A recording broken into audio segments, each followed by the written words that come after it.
before now, early last year, we've done a lot of memo requesting His Excellency to please do something about a holistic renovation of the chapel.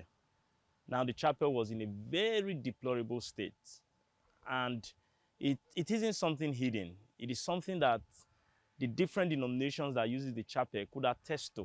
Now, this prompted myself to write a series of request letter for His Excellency to please come to the aid of the cathedral, the government has a chapel, so that it can be befitting of the house of God. So at the SSC on religious affairs and the pastor in charge of Edo State Government House Chapel, it was my duty, it was in my purview to push for such.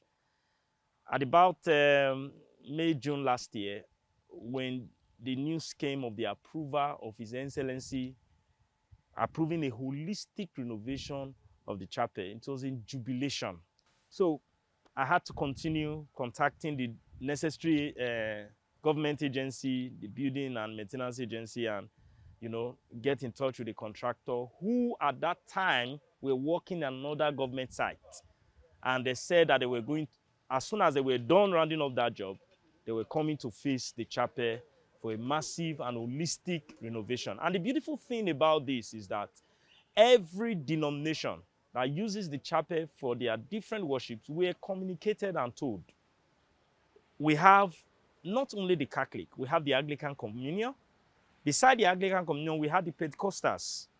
Beside that, we have a special praise band that does a monthly praise program every month. The government has praise team. We also have the Edo State Government has its ancestry team that uses this place about 4 times in a month.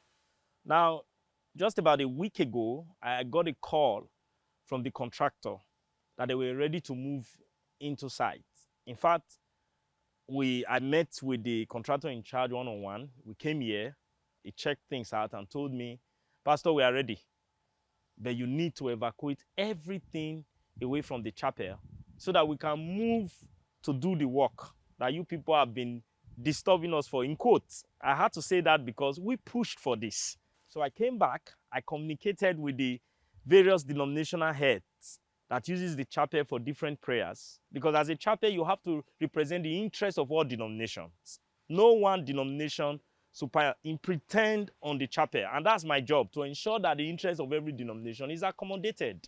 So they were told that we've been asked to evacuate, but we are waiting to get necessary directives. When the directive also came that we are to relocate to the new Government House Festival Hall, they were also communicated and told that this equipment and everything here are to be moved to a place provided by the BMO office. Then all worship and activities are to take place as scheduled at the new Government House Festival. So it was a big blow and a big surprise for us to see another narrative. Every worshiper have a kind of what you call people that organizes for them.